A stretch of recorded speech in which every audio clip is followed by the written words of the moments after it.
Have you ever tried buttermilk cupcakes? They are moist, delicious, and your best choice of cupcakes. If this is of interest to you, stay tuned to learn how to do it. You're welcome to my channel.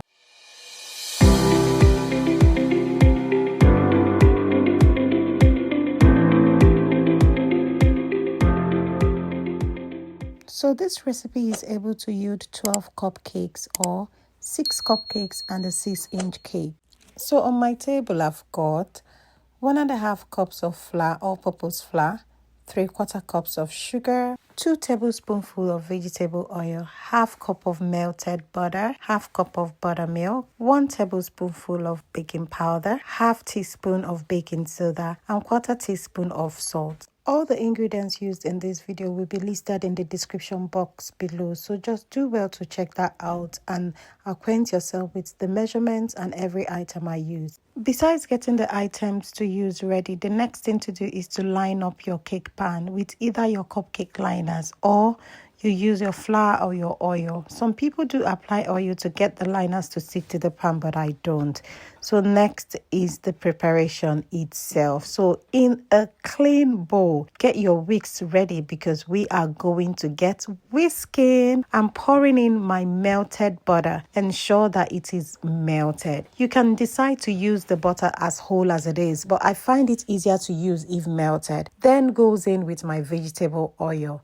And you know, I needed to scrape off everything to get the right measurement as well. Next, I'm going in with my sugar, and after which I am going to be whisking everything together, just like you're going to be seeing in this video. Make sure you don't go anywhere. Besides the buttermilk cake being a treat, are you aware that it has got health benefits? Well, if you're not, that's why you have to stick to this video, because the first is the buttermilk itself is a probiotic and it aids digestion. Now, this buttermilk cake is also rich as good sources of calcium as well. It is low in fat and also it is a good source of energy. So don't just feel you are eating cake. You are also eating something that is very beneficial to you. Let me know in the comment section if you're going to be trying out my recipe, and do well to let me know the outcome as well. I will be waiting for you.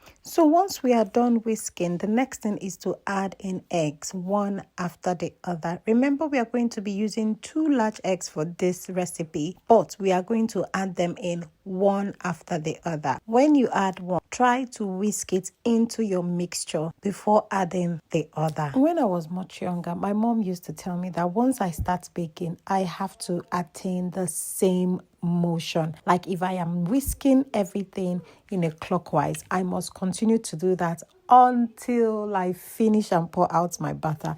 Please, what other idea or notion did you have before actually getting trained and getting the knowledge that you have now? Please leave it in the comment section. Let's share together. It's always fun to think about all those memories.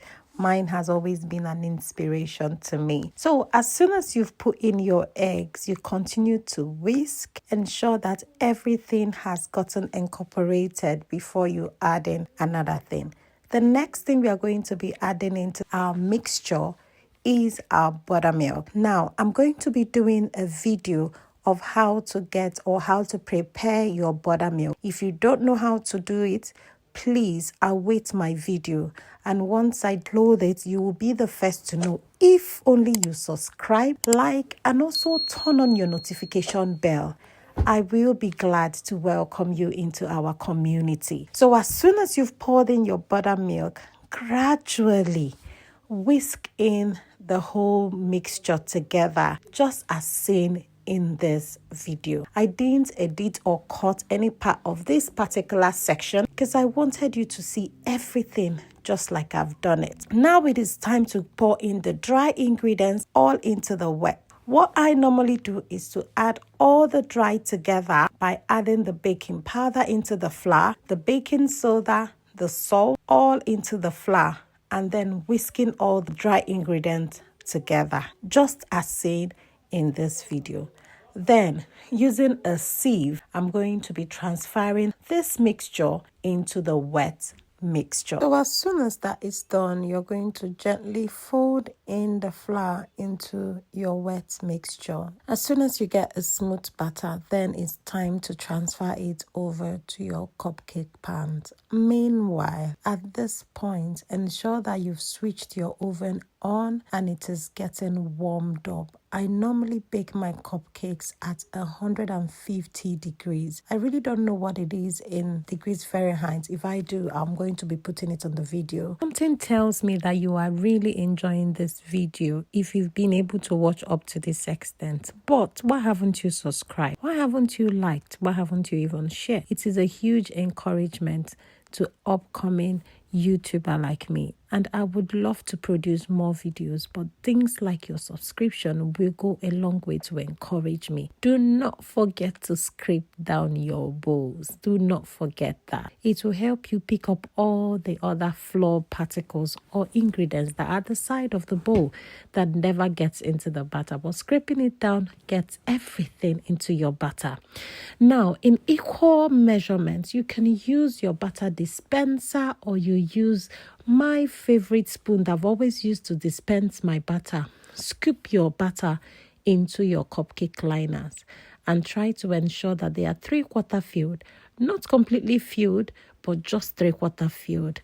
And once you are done, your cake batter is ready to be popped into your oven. And in less than 15 minutes, we will wait for the sweet, moist, most delicious buttermilk cupcakes. Who is excited as I am? The remaining batter I'll be transferring into the 6-inch cake. Remember, at the start of this video, I told you that this recipe will be able to get you 12 cupcakes or 6 cupcakes and a 6-inch cake. Transfer your batter into the oven, and I am baking at 150 degrees Celsius. And I've put in the cupcake pans and the 6-inch together. So while we are waiting for our cake to get done, we are doing a little bit of cleanup, trying to wash up the dishes, clean the place, and in no time, our cake was ready. Here we are trying to check with a toothpick if the cake was ready, and of course, it was ready. Remember, today is Valentine's Day. May I be the first person to wish you